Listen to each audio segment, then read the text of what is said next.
I'm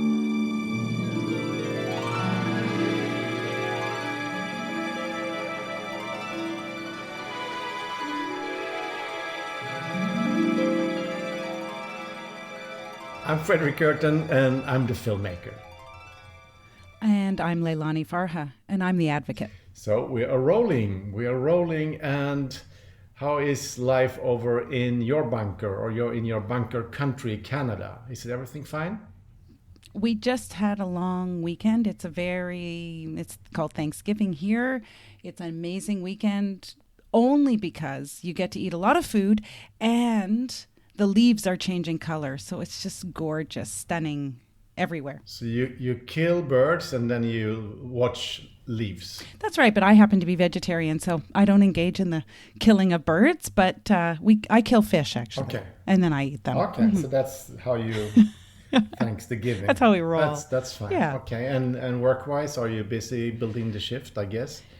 Yeah, some cool stuff going on. Last week, we launched the Global Homelessness Action, which is different than most work on homelessness in that we're trying to get homeless people from around the world to actually claim their right to housing, which is unusual because normally people think about homelessness and charity, that they should just be given, some handouts.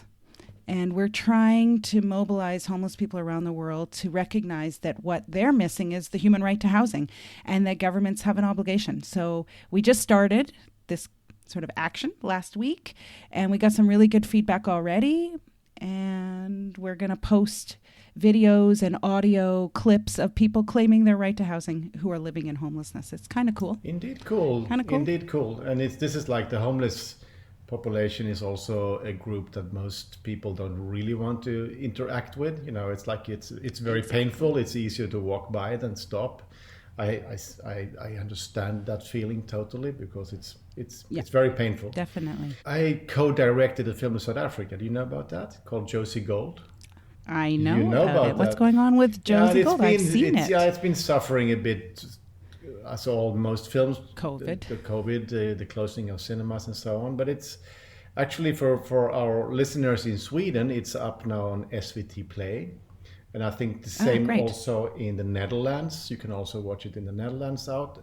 And in America, it's now playing in a festival in New York, which you also can catch in line in the United States. You should go to the wgfilm.com website and check out all those kind of facts. And another story from this side is that our friends Blackstone, they have been out shopping. They've been shopping. What have they been buying now? They've been buying from almost the same amount as they bought into our friends at Oatly.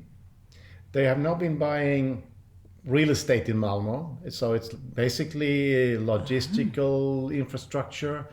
But one of them is one of the oldest artist studio place in Malmo, which has a 20-year lease by the city. So the city is leasing this for 20 years.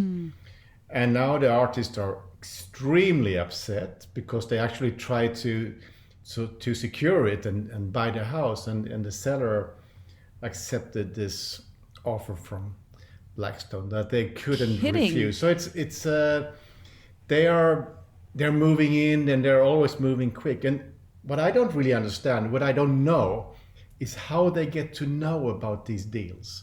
We know that Blackstone are looking for, undervalued assets, but how do they find them? I'm sure there is a lot of middlemen out there who knows that Blackstone is out looking, they have money they want to spend.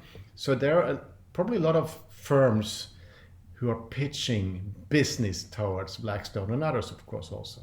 Yeah. Well, I think that they actually use some software to monitor what's coming good on the market and what's available and et cetera. I had heard that somewhere. I think Aaron Glantz told me. And I think they spent a lot of time, Blackstone spent a lot of time after the global financial crisis investing in technology to help them make these deals. It would be interesting to research that. Actually, maybe we should do I'll get someone to do a little research into that. It could be kind of cool. It is. I know from the UK, when we premiered a film in the UK, I heard about Blackstone buying the railway arcades, both in Scotland and around London, which meant that a lot of spaces that had been kind of reasonable in rent, the structures under the railway. But I met one of the journalists that interviewed us in London. Her kid was at the kindergarten, one of those. So now they have to push up the fee because Blackstone had bought the space and made it more expensive. So they are moving in many directions. Mm-hmm. In Malmö, is it Blackstone or is it a subsidiary company? I mean, the story when it came out in this kind of real estate newsletter, it was actually named Blackstone. I haven't seen that before. Interesting. Yeah. But I don't know. I haven't looked into the story behind. I mean, I haven't seen the documents and so. But it's right. It's a lot of things cooking. We have a lot of things to talk about today. But first, we actually have listeners. Do you know that? And we do, and in many I hope and so. in many countries, actually now 87 countries, and the last country to come in was Haiti. Amazing. And the country 86 was Algeria. So there we have audience. Oh. It's cool, and I just saw, actually this was on LinkedIn. Melanie in Stockholm, she wrote saying, "Amazing podcast. I'm listening to every episode with much interest and sometimes horror." So, and then she also asked us to be on Acast and other platform. I don't know. We have to look into that. We're not podcast savvy. We're just trying. So if you have tips on how we can reach out better and, be smarter and how we can actually make money, to fund the work, tell us, please. Lara in Amsterdam, she's an architect from Spain. She's been writing a lot, and she has made almost the same kind of comment like Melanie, that it's sometimes too scary. The reality that we are sharing, so it's a bit depressing. So she was looking for more positive stories, the fight back, the pushback stories, and I think she's right, and so that's something for an upcoming episode to look into, because there is a lot of resistance going on. And of course, is. So also tell us about resistance stories. Yeah, let's do an episode on that for sure. We can energize people with other people's energy. Yeah. Even in the middle of a pandemic, there's a lot of stuff going on. There is, and one very strong thing now in the pandemic is this kind of battle of facts, and so this week will be a podcast about pushback in the post-truth era. Is this what we are seeing? Is it a conspiracy or is it a pattern? What do you think? I have to say, from when I started researching into financialization, it had the feeling or texture, my experience had the feeling or texture of a conspiracy. And I can plot it out for you. When I researched my thematic report, when I was rapporteur, I wrote a report on financialization. And the name that sort of popped out first as the biggest player was Blackstone, biggest private equity firm in the area of residential real estate. And so I had the name in my head.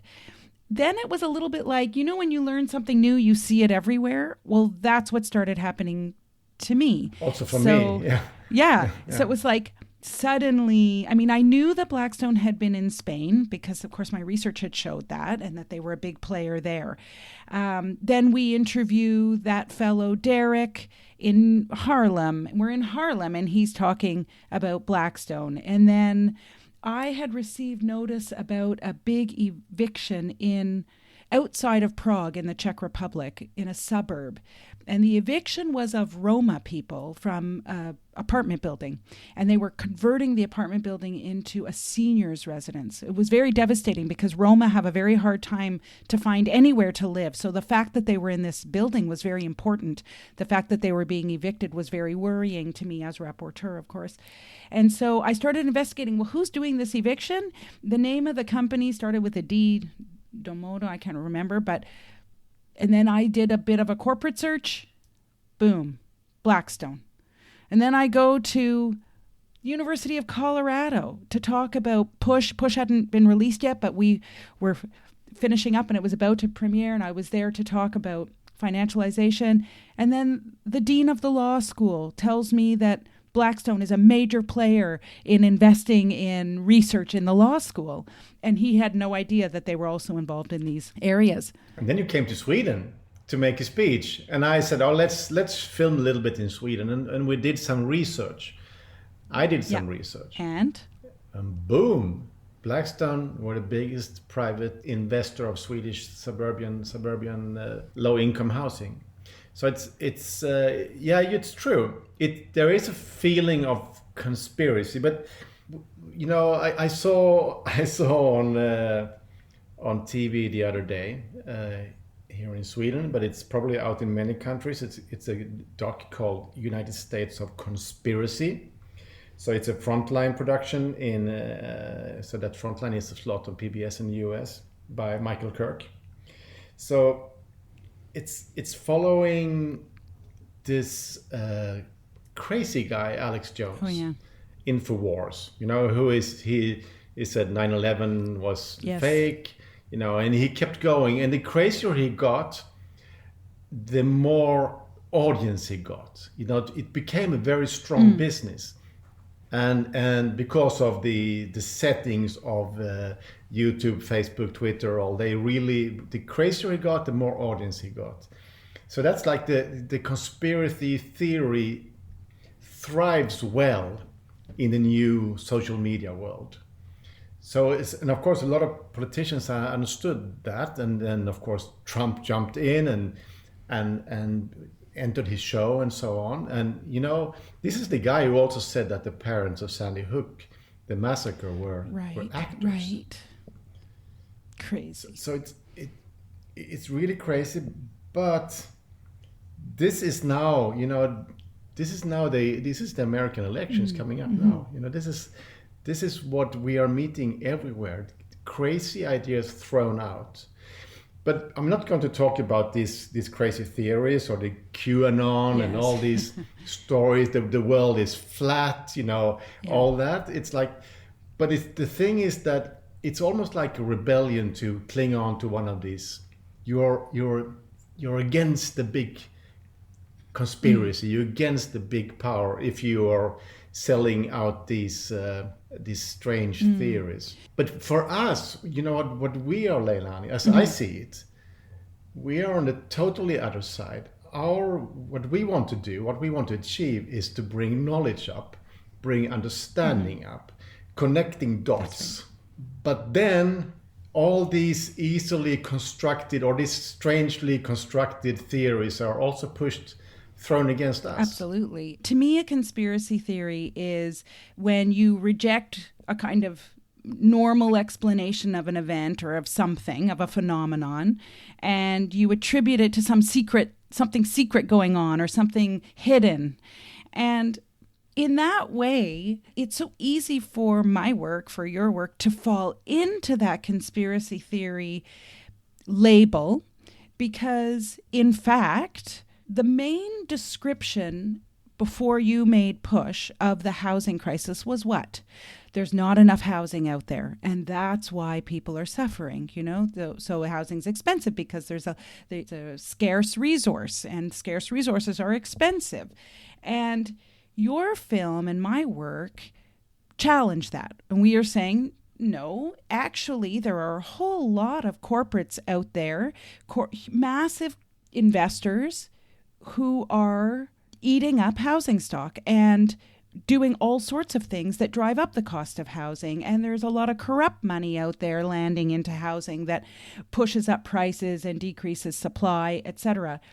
And what else do we say, Fredrik? We say that this is happening under the radar. It's this silent monster invading cities. All of that makes it really easy for those who reject our analysis and our facts and our data to label us as part of some left-wing conspiracy theory type of people, which is ridiculous because I've met so many thousands of people now, hundreds of people across the world who identify a pattern and who are, I have all the stories, I have my notes, you film them, but you see how easy it is. Yeah, but I don't totally agree, because I haven't met so many people really telling me that I am a left-wing something. You know, I also meet a lot of people who are in real estate who say that you're totally right, and this is the problem. I mean, I was in a TV studio in Stockholm and I met their financial expert. He was going to talk about the stock market, and he said, yeah, this is what's happening, this is what you tell in the film, this is exactly what's going on. There is too much money out there and it's pushing up the prices, and this will not end well, was his line. You know, so I think a lot of people can see it, and of course you're right, we're in some kind of language war. And if you go back to, you know, we talked about the corona, you know, there is a lot of popular sense out there saying this is something behind, you know, there is big pharma going out there and they are the reason that we're locking down societies, and like a big conspiracy. It's almost like Trump is almost saying the same, like it's like the deep state and the big pharma and Bill Gates is going to take the election away from him. So of course sending in doubt is a classical way. And of course the left could do the same thing and say Blackstone is a conspiracy. I don't want to go there. No, me neither. No, because I think we see Blackstone are real, and of course they are in many ways, as Stiglitz says in our film, they're in action, they are evil. Their actions are evil. But then a lot of people, or a lot of money that goes into the Blackstone products could also be our own savings, our own pension funds. And we have no idea where that money lands and what effect that money has. So it's very much a system that is evil. And I wouldn't even call it capitalism. I know of course that's also an easy way to say, yeah, capitalism is the evil, boom, let's move on.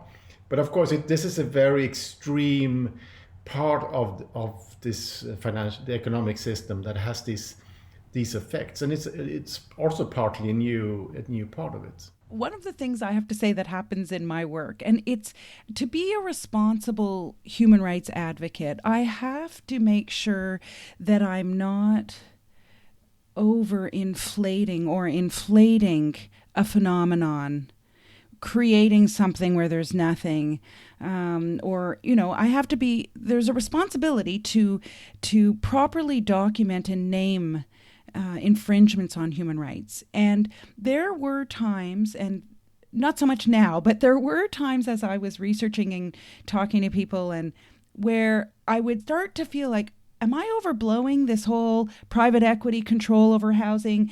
Have I created a monster that isn't there in my own head, in my own work? And then every time I would have that feeling, a new fact would emerge. You know, yeah. I was looking at housing in Toronto, and everyone was talking about Starlight, a new asset management firm really moving in and causing a lot of problems in Toronto and other places in Canada. And I scratched the surface of Starlight, and their institutional partner is Blackstone. Oh. And so I'm reminded. I think we have a responsibility to make sure that we are presenting what we know to be true and not overinflating and only, as you say, connecting the dots. Yeah. But the industry itself, Fredrik, I mean, I've had, unlike you, I've had slightly different experiences. Yes, I have a lot of affirmation, certainly from tenants and certainly from some insiders in the real estate development, that kind of world. But I've also had people say to me, private equity only their investments, it's such a small little portion of their pie, residential real estate. You're making too big of a deal of it. I've been told, look, in Canada, for example, they only own 20% of rental accommodation in the country. That's not such a big amount. See, and that way they start making me feel like I'm being more of a conspiracy theorist than a human rights advocate. And I think Blackstone for sure wants to minimize like who they are and what they're doing. And so they want to play themselves down, and that goes for the whole industry. They are not. I mean, we kind of made and we're about to make them a household name in some way, which they had never been before. So that's why the newspaper suddenly can make a headline with Blackstone, because suddenly it has a value of some kind. But the interesting thing that Blackstone want to downplay themselves. But then they're siding with the president, Trump, who is siding with these kind of anti-fact, fake news, anti-journalism, anti-science, So it's very strange. We have this huge creature, Blackstone. They don't want us to see them and to understand them, and then they are, that's why this link with this Alex Jones and Roger Stone, who was this guy who worked with Trump, and like this kind of guy who's been around forever in the Republican Party, and then with Blackstone. So it's like you have this really cold side, very efficient, very rich, and then you have the lunatics, kind of working for the same. It's hard to understand, and I think. And that's one of the reasons that we have to be very sharp in what we do. Quite often our message when we meet people at screenings, to ask people to map your own community. Who are the new owners? Who owns the homes in your community? Who are the new owners and how are they funded? We're talking about this Norwegian-owned company based here in Malmö called Heimstaden, which is like they're big in Sweden. They bought 44,000 apartments in the Czech Republic of Blackstone. Now I got an email yesterday from activists in Berlin and said, Fredrik, can you help us? Because Heimstaden, they've just bought 146 buildings in Berlin. It's a lot. And so they're moving in and they want to have contacts with people who have experience here. So and of course, it's not only about understanding Heimstaden or Akelius or Blackstone, it's also say who are their funders, because it's quite often pension funds and so on. So that all that knowledge, we need to keep digging it up, and you need to do that in your own town, because that's the best way of fighting back, conspiracy or not. But I mean, I think it's by understanding it, and we will also make it less of a conspiracy, I think that's right. I like what you said. I hadn't thought about that before. The link between Blackstone and Trump and then fake news. And I have to admit, when the whole fake news thing started with Trump, I actually didn't even understand it. And it's only recently, I think, because I'm not traveling, I actually am watching the news more, and I'm now suffering this U.S. election because in Canada our media is completely. You shouldn't watch the news. It's a bad thing. It's a very bad thing. Yeah. And but in any event, it penetrates our airwaves here, and I think from a human rights advocate point of view, the idea that people can just make up facts and present them as the truth, which is in fact what Trump does when he names fake news and creates his own. I mean, we saw this in his entire approach to COVID, for example. Yeah. It is so undermining of the human rights project because, well, at least as I see it in my work, I mean, so much of what I've been trying to do, especially in the last 6-7 years, is bring forward the stories and experiences that are true of everyday people around the world who are not able to have a decent home and can't afford it, being evicted, etc. And if in one quick act someone can say, that's fake, here's the truth, everyone around the world is fine. Yeah. It's pretty scary, and it completely undermines the project, right? It is.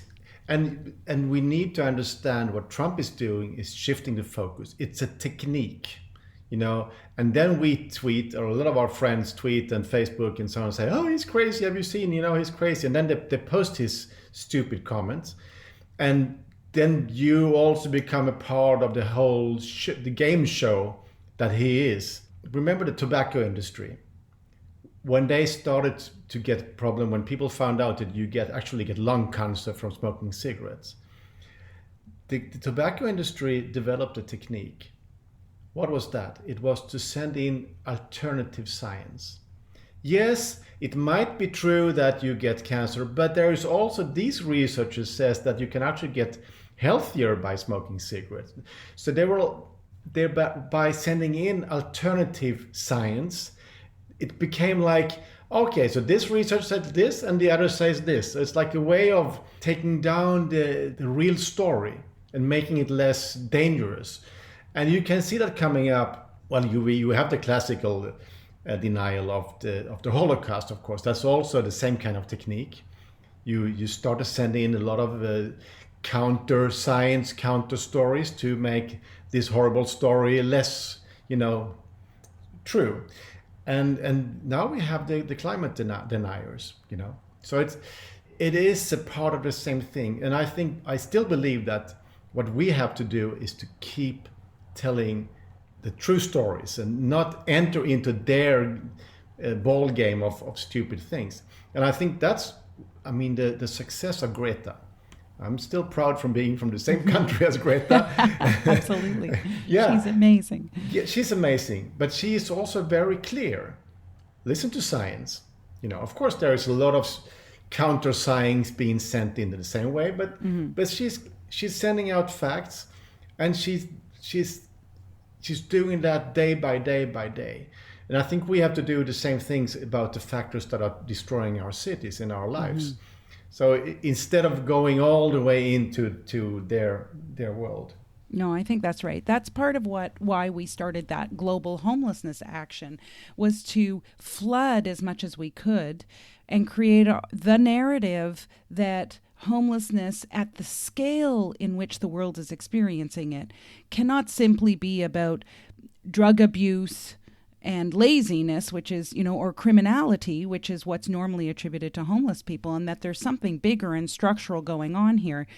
The only way to do that is to get that kind of people science out into the public domain. So, yeah, we have actually some more letters from listeners. I'd like to hear. Then we have a guy called Marcus, and he said we made a comment in the podcast about, this illegal money, when the criminals move in and then they pass it on to the next generation, and suddenly it's white.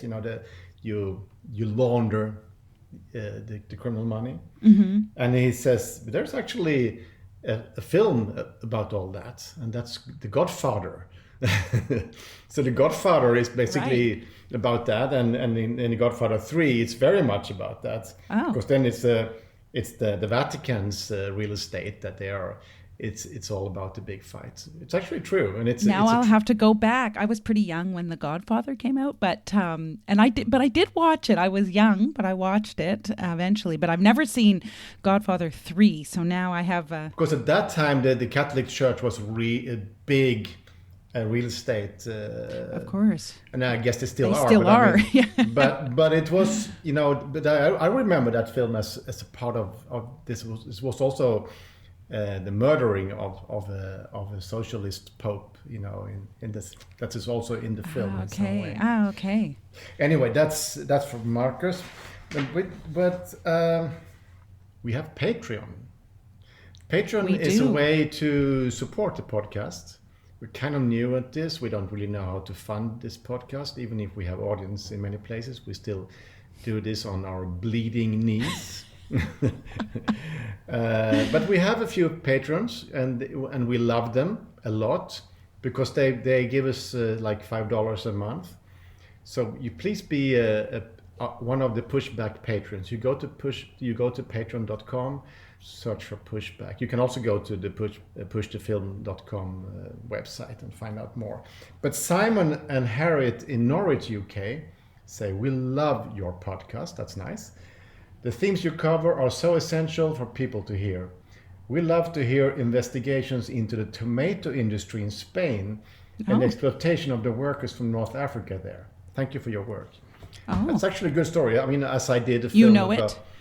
Oh yeah, I've been driving through that area, and it's south of Spain, and it's driving through. It's like it's almost like driving through a refugee camp because it's only white plastic all over the valley. Yes. And it's so much pesticides. It's like it's harmful for nature, for workers, and of course you're right, Simon and Harriet, that this is a place where a lot of immigrants are working long hours for very little pay in a very harmful environment. So if you want to buy Spanish tomatoes, don't buy them from that Almeria region.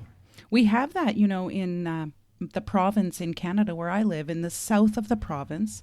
We have tomato workers. They come from Mexico, and they have pretty terrible conditions. But in particular, I know about it because their housing conditions are terrible. And of course, with COVID, there was a huge issue as to whether they'd be let in. And then if they're let in and they're living in these horrible, and I've seen this actually in so many countries I've been to, migrant workers are often living in the worst conditions, period. It's tough. I would say if you want to buy, when you buy food, try to buy organic and also grown in as close as home as possible. That's right. And if it has traveled far, try to also include fair trade, which I think is really important. I know it's not as strong in Canada as it should be, but there is a fair trade Canada, because I went there and showed my bananas films for them, and it's really cool people. So support them. In Maine, I will tell you, Fredrik, if you go to like a mainstream grocery store in my city, it's almost impossible to get a banana that's not made by Dole. There's one fair trade place that distributes to one grosseteria. It's almost impossible. So we have a message from another patron. He's Joe Adino from Tucson, Arizona. And he's active in the Barrio Neighborhood Coalition and the Historic 4th Avenue Coalition in Tucson. And they're fighting displacement and gentrification in the city. And he says, I want to know more about how we convince all levels of government to get on board with making smart, sustainable development work for our communities. We are all battling the same problems and organizations, so I'm happy to support those who are with us in the fight. And then he says, I'm very grateful for the work of Leilani, Fredrik, and everyone involved. So what would you say to Joe? I mean, my experience, now it's maybe partially related to who I am and my reputation, etc., but I had such a good experience the past few months working with local governments as a beginning place in trying to combat some of these patterns of financialization and gentrification that can be bad. I found that just by having normal conversation about, particularly with mayors, about their vision of what they want their cities to be like and how can they get there, and offering alternatives to the dominant narrative and dominant paradigms has really worked. At least, as I said, my recent work here in Canada with 12 different cities, literally in a span of 3 months, the conversation completely changed from one that began with everything's terrible, homelessness is a nightmare, we can't solve anything, we just need money, money, money, to now a big call for embracing the human right to housing, using a different paradigm, trying to challenge the over-commodification of housing. So that was in a 3-month period that these, decision makers really changed their approach. So I think begin with local government and begin with a conversation. Cool. I would also say to Joe that cities around the world, mayors and groups like yours have been using PUSH to gather people and to gather the city and to talk about the issue. And I think you should try to set up a screening of PUSH and and invite the mayor and invite his staff and, you know, and architects and other cool people in the city, and have an open debate about what's going on, because I'm sure when you see the film you will see that the pattern is very close to what also happens in your own town. I have also a note from Tajay Hanken in Trondheim, Norway, and he's writing his master's thesis about the studentification of Trondheim, because the studentification is threatening the housing market by effectively removing flats from the free market. So like students are grabbing up all the space, you know, when the universities are growing. We saw the same in Sheffield, remember? The luxury student condos for foreign students. So it's like, we actually have made a full podcast on the student homes, so listen to that. But he says he is a supporter of Pushback Talks on Patreon, because it's the potential of establishing contacts with other people who are interested in and working with issues connected to the housing market. Yes, good. Through us, you can also get contacts with other people. We will find a way. Maybe we should set up a Facebook group for all active people, so you also can talk to each other. We'll come back, see what will happen. We also have a friend in Miami, Florida, Mark Schloss, and he's been writing to us before. He wants us to make a special show about the amazing composer Florencia Di Concilio, who's made the music of Push. When you can hear her music in the end and opening of this show. Florencia she's an amazing person, so I would love to involve her. And I haven't met her, so I would love that. That'd be great. Yeah, but you are in your bunker in Toronto, you know, in Canada.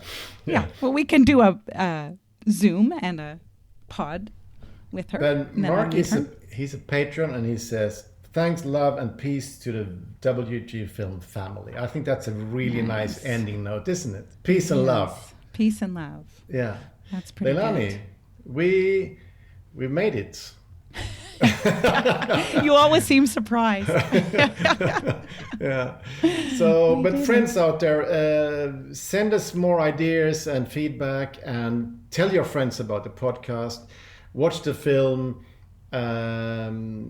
Share, help us, whatever we do on social media. If you go to the pushthefilm.com, there are also all the small videos we do for this podcast. You can grab them and send them to your friends. There is a lot of, if you want to be active, please be. We need friends.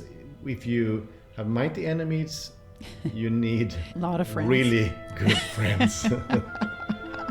So true. Until next time. Until next, have a nice walk in the rain. I actually have still some light out there. I have no dog. It's been a beautiful day here. So take care, Leilani. You too, Fredrik. Always great to talk to you. Ciao. Bye. Pushback Talks is produced by VG Film. Support us by becoming a Patreon at patreon.com/pushbacktalks. Thank you so much for listening, and we'll see you again next week.